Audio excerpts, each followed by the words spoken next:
বন্ধুরা, মহাপ্রভু শ্রী চৈতন্য এমন একজন মানুষ ছিলেন যার মুখের বাণী আমাদের অন্তরাত্মাকে শীতল করে দিত।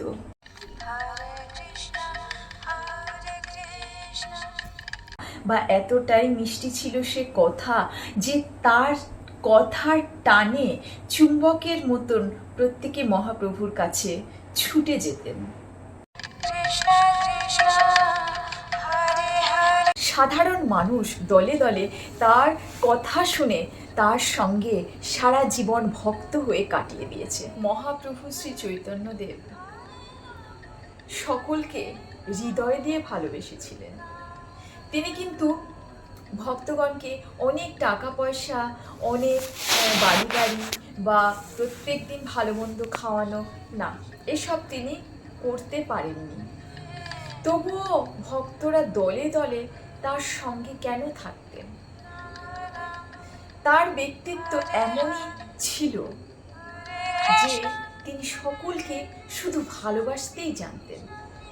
আমারও বড্ড ইচ্ছে করে মহাপ্রভু যদি এখন থাকতেন এই সময়ে, আমি সমস্ত কিছু ছেড়ে তার সঙ্গে বেরিয়ে পড়তাম নগরের দ্বারে দ্বারে নাম বিলোতে।